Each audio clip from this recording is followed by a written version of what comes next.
Namaste Yogi and Yogini. Welcome to Aphinya Yoga and I am Aphinya. This video is about a sequence that make Bakasana seem reachable. Okay. However, I want to say that if you're new to the arm balance, this video may not give you the Bakasana right away, but all the poses that I put together, if you do it often enough, you will see that it will help you to get into Bakasana easier. Okay, before we go into the sequence, what is it that involved in Bakasana that you have to be mindful of?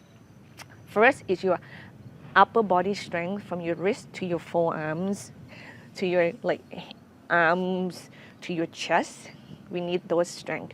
We need to learn to draw your core in and stay connected to that. We need to build the flexibility around the hip muscles, which also involve into the legs muscles. And this sequence will give that to you.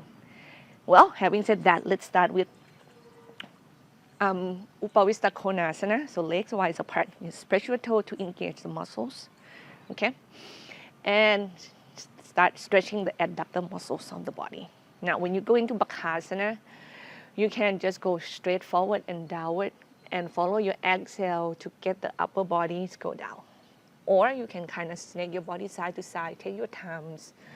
And it depends on how flexible and how tight you are that day. Take your times in all of these poses. Will help you to stretch the muscle to its maximum capacity.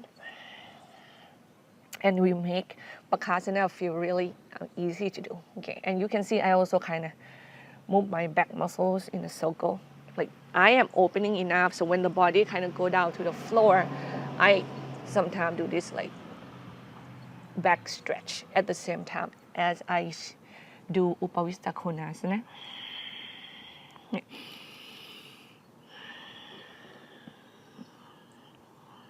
Any tension in the body that you know that you build, it has been there easily. Like for me, my neck is really tight because I love the upper body strength, so I do balance a lot. So these muscles right here really tense up easily. So every time in my head can hang, I love to check it. So you're gonna see a lot of that going on. Okay. Then inhale, come up. Now we go from Upavista Konasana to Baddha Konasana. So we want the open it in the adductor muscles. We want the stretch on the outer hip rotators. Okay. Because Bakasana involve hugging, the hip movement and the muscles around it that is opening enough, and you can hug your own upper arm. So if it's not open and it's not flexible, that hugging will feel really, really, really heavy. So we want it to be as light as possible. So you squeeze your feet in, spread your toes, and you open your thighs apart. As you can see how opening I am, you really want to build the openness of this hip opening as great as knee as close to the floor. And you can add the forward fold. When you do the forward fold in Baddha Konasana, make sure that you have the feeling of internal rotation of your thighs as well. Like you move your inner thigh in back. It's not gonna really move, but that mentally do it. It's like a subtle movement in the muscle. To me it's essential. You just want to open these, get the back to stretch. We don't want to round the back right now, right here. Spread your toes, you engage your legs muscle, but you not do it in a way that you tense it, you tense up. You want to engage, but not tense. And don't forget to keep the breath flowing.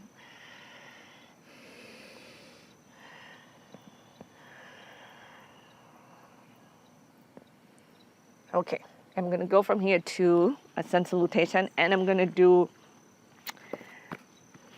the jump back with blocks. Go up to plank. Do you see my wrist? I do upward facing dog. and downward facing dog. My wrist has been really tight.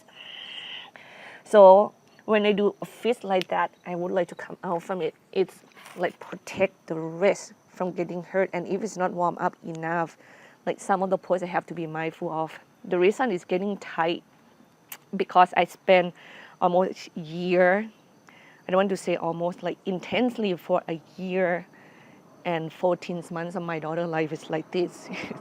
Actually, at one point, it hurts badly. And now I kind of, get a chance to do more yoga, and the flexion of the wrist is coming in slowly. And I still have to carry her right now. So I'm in I don't want to say it's a fight, but in this, like, feel the tightness of it, and just use the yoga to help take care of it. All right, now from here. So we go three-legged dog. Lift the right leg back and up, opening the hip, stack the hip, bend the knee, and kick it to the left. At the same time, pushing your chest back toward your feet. My wrist is strong, my feet are strong. Then extend the leg, square the hip, look between the hand and step the right leg forward, and then go into a lizard pose. These actions right here, that's opening of the underneath the leg of the hips and get the body low. It's really necessary in Bakasana. And that hip when it's open, it just feels good. So you want to use the exhale to go as low as possible to the floor. Front knees, you want it always, I'm gonna go it this way.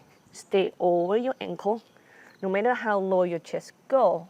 Like you don't want to bring that front leg toward your ears. You always stay stacked like that. You even square the hip, hug your thighs in a little bit, and extend your spine forward and kick the back heels back and bring it down. Okay. The position of the back leg, it can be you can be on the ball of your feet, you can be on like the big toe side edge of your feet, it doesn't matter. Yeah. And go down. Now for any of you who can go deeper, you can just get that shoulders underneath that. Let's go as deep as you can.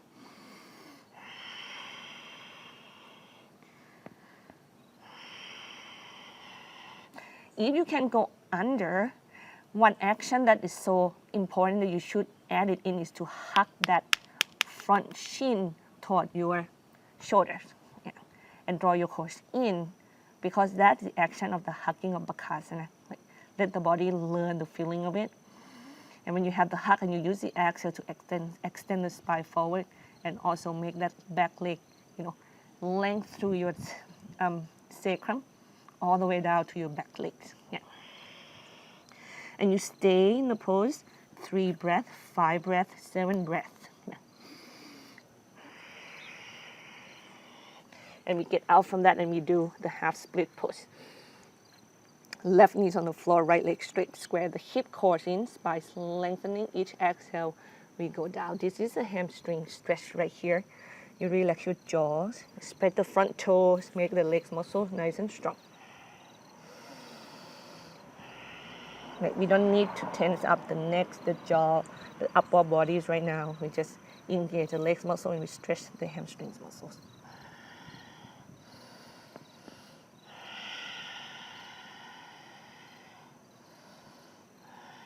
Inhale, lift your chest up, grab your hand down. We go three-legged dog with the hips open. And then we exhale, get that right knee to your right armpit. So you push down to your hand when you come forward, draw your core in and get the knee as high as the armpit as possible and kick back and up. Inhale, we go knee to the nose. Hold for a little bit, kick it back and up. And then knee to the opposite armpits. Kick it back and up. Repeat one more time. This is the action of Bakasana, that pushing down to the hands. Draw your core in, right? And we get the hip and the legs up.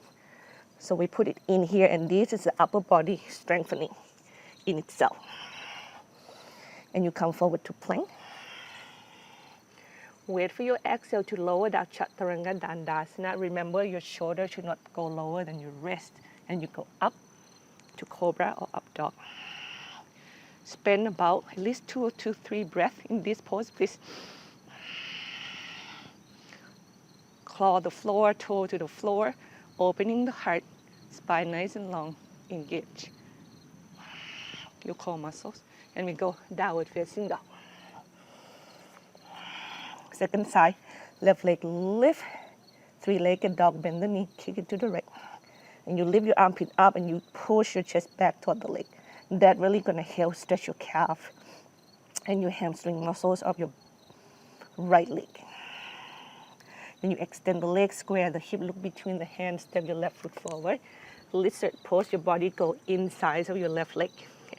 Back leg, you can ground to the big toe. You can keep changing and switching and use the exhale to get the chest down. When your chest go down, lengthening your hip back, lengthening your spine forward, lengthening your spine also backward to the back leg. And you go as low as you can. You can go under. I highly recommend you to do that. And when you can go under, do the action of hugging that front shin toward your shoulder, and you feel the resistance of your shoulder, and you draw your core in and up. And you can see, I actually can stand with that much like connection and strength, and I have already a lot of opening in the hip. This is feel lighter. If you're not having that, you're gonna know it's just hard.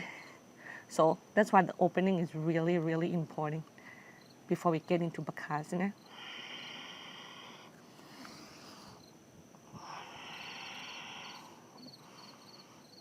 Once again, hug the front shins in, hug the back leg, hug the midline of the body, draw your core in, get that Bakasana action, and you can find length. Okay? And then carefully come out, land your right knee to the floor, straight your left leg with your heels down, your toes up, your hips square toward the front edge of your mat, spine lengthening each exhale, like you relax your upper body, you relax your jaw. You stay strong on your leg and your core, and you go as deep as you can. See, I start to shake my head again. I told you.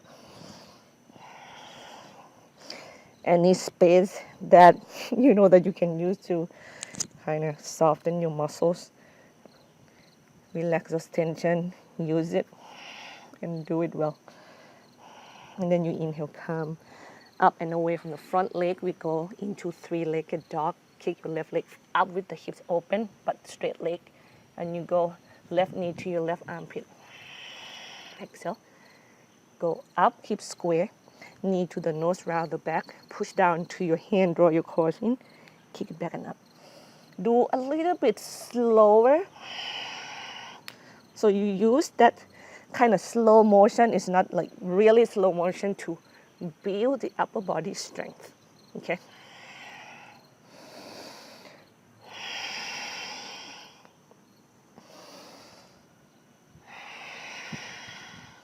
Kick it back and up.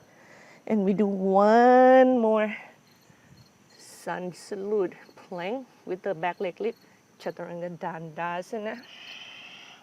Remember, do it slow. Don't have to be super slow, just slow enough that you can really control and use your strength mindfully. And downward facing dog. Please, if anytime you feel like come and rest in child pose and keep your wrist at rest. That is also a good option. Now we're gonna go into the last sequence of this Bakasana. Accessibility. This sequence of make Bakasana seem approachable is your pigeon pose. I hope you love pigeon. I hope everybody loves pigeon pose.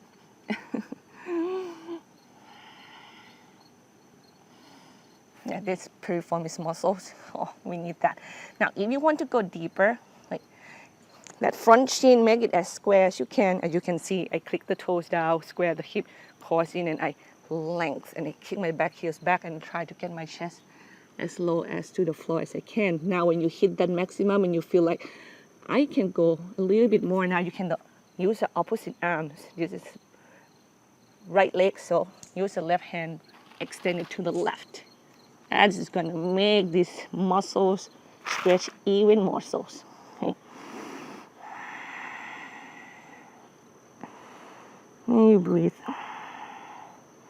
And I have to take a look at the notes a little bit. Okay. Now, this one group of poses that I put it together come after those, three-legged dog, lizard pose, because I want it to be a little bit more of kind of catching your heart.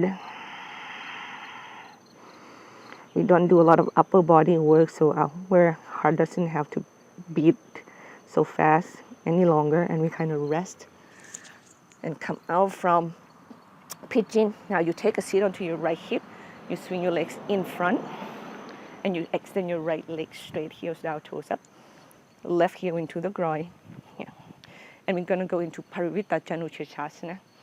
So this is like stretching.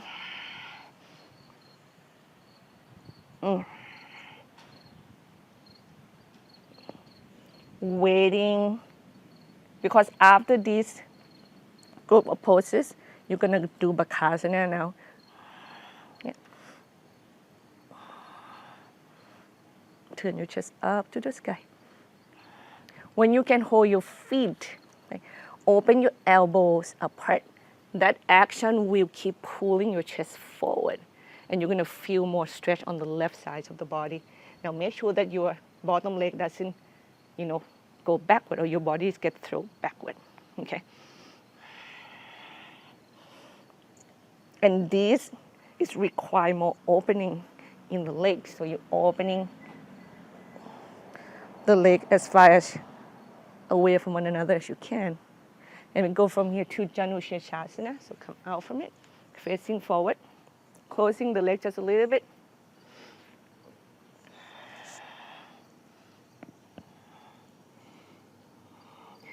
Come off. Valerie, are you going some places? Okay. Maybe in half an hour, but not now. Okay. So we're going to Janushirshasana. So when we bow toward the right leg, lengthening your right hip, engage your core. As you can see, again, my legs are strong. I use a little bit of upper body strength. I don't use a lot of it because I don't want to tighten up like the neck muscle, the shoulders muscles. I just use enough, and then I just bow down. Feel the sides of the body stretch, feel the sides of the legs stretch, feel the hamstrings stretching.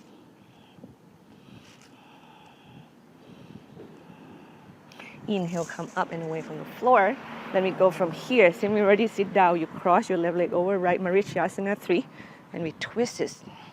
We twist to the left.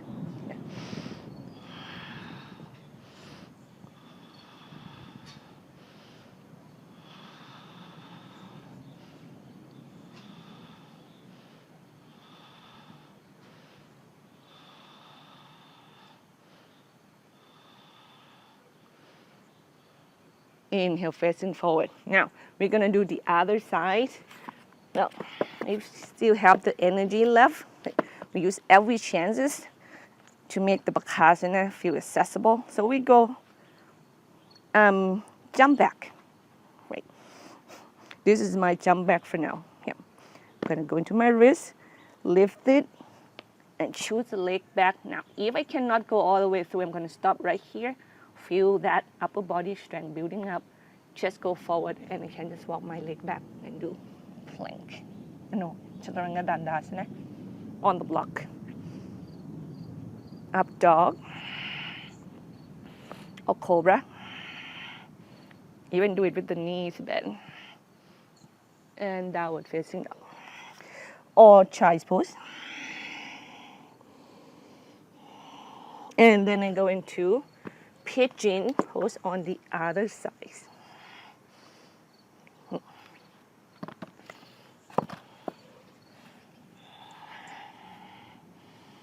if you are watching only, you will see that sometimes some of the poses, like I don't do it as exactly as in posture.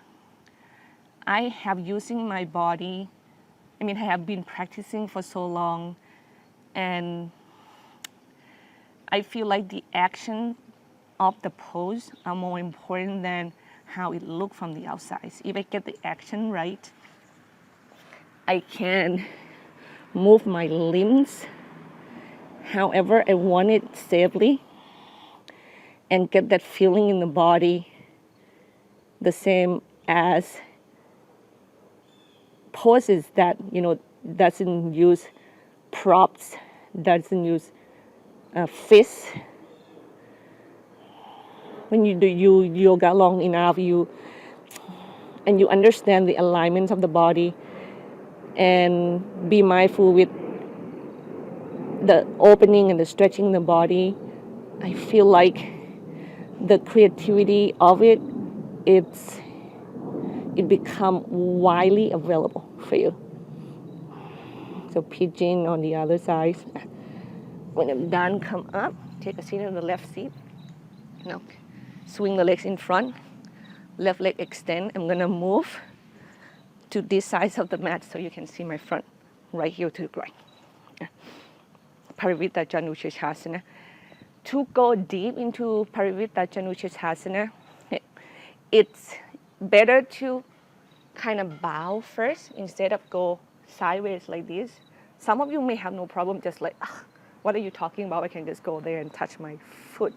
That is not what it can happen right now. So I kind of go almost like kind of half open, half closed, find that foot first and use this hand to go that way. So I can feel the stretch. This way I can stretch further. And I extend my hip back and then start to use this hand to extend it.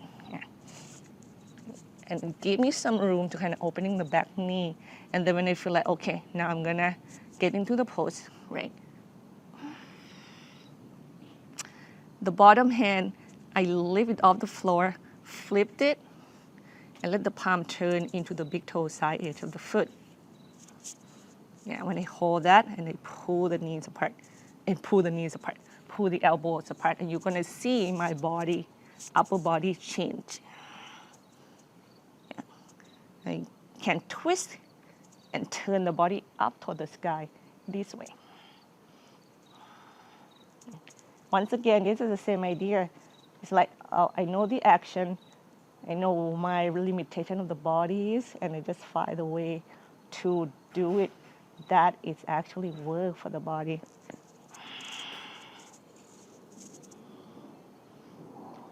So I can be creative, with how I get the stretch and get deeper into the pose. And come up and away from the floor. Then I go into Janushirasana. Janushirasana, for me, so much opening in the hip like this will not get me into the forward fold easily. So I close the hip a bit. Okay. And then I twist my body toward the extending leg, and I lengthening that extending leg through the hip back while my chest go forward, and I use the opposite arm to help me to go deeper into the forward fold. And I'm trying to square the hip. If I cannot do it with the muscles of my core and the back itself, I use the opposite hand to help me. Opposite hand and the same hand and the opposite hand to help me to work on this kind of squaring the chest, squaring the hip, and bow down.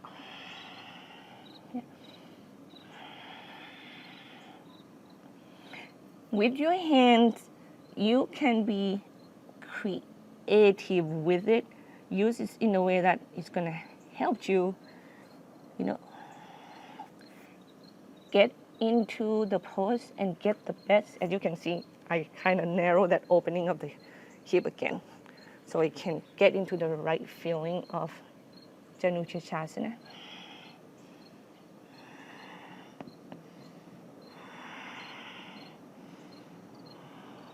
Inhale, come up. Cross the right leg over left, Marishasana 3.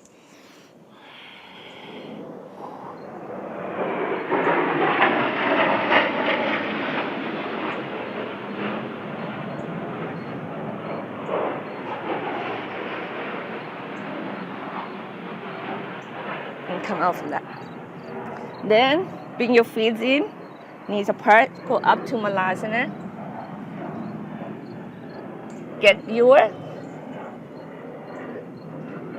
upper arm as low as you can see. With so much opening of that hip, now I can kind of get really deep into Malasana, and this I know for sure that I can go into Bakasana, no problem.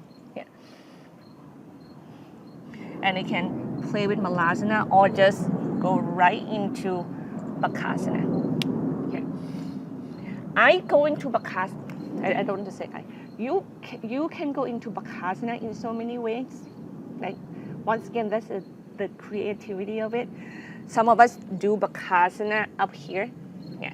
And you go one here, and you stay so high and you lift it right there, right? Wow, it feels so easily to go into it. Or you can go into Bakasana really low, and also where your legs are according to your upper body. I see like so far two ways of doing it. You either hug your knee or your thighs or your shin or all of them onto the outer side of your upper arms, or you land the knee on the back of your upper arms as high as to the elbow, as high as to the armpit as possible. Like, that is not how I practice.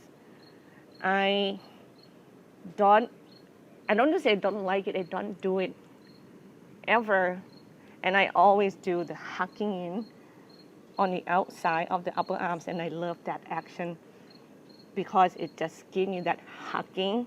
Then I can hug and I can push off from the hands, and I can draw my core in and up. And I use that action to learn to start to straighten the front arm more and more and more and more and more and more and more. Right? Bakasana.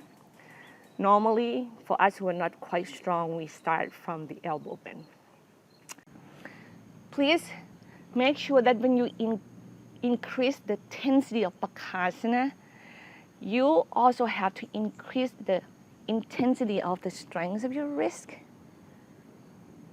strength of your core, strength of your upper arms, while you try to relax your breathing. You try to relax your jaw, try to relax your neck. Okay. Risk are prone to get hurt if you don't engage your wrist as best as you can. How do you do that? You really like claw and claw and claw and claw. As more weight is like, as more you tilt it forward, as more you draw your core in, as more you're pushing your arm, you're gonna have to make this wrist stronger and stronger and stronger and stronger. Okay, one more time.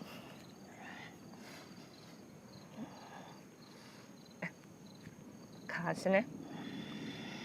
Then I'm finding the spot that I can really kind of move the legs a little bit so I can really feel the hugging. Okay, so I'm hugging, I draw the core and I push the floor away. And you can see my body start rounded and start to go forward. Try to straighten the arms.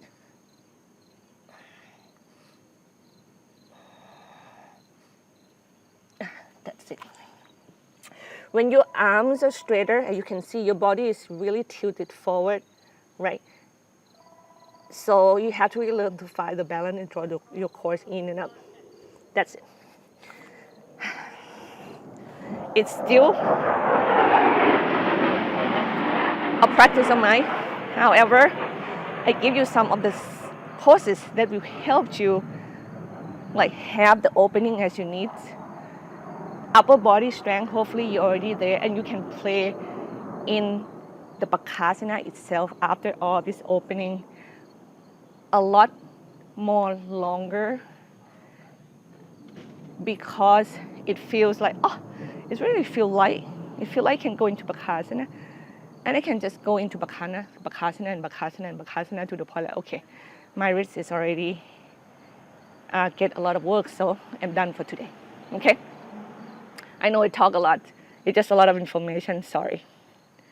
Having said that, if you like this video, please give this video a thumb up. And if you never subscribe to Aphinya Yoga, welcome to Aphinya Yoga, everybody. I also have Facebook and Instagram. If you feel like connecting and talking about yoga, sharing about your wisdoms with me, I'm gladly to connect with you there. See you again in the next video, everybody. Namaste.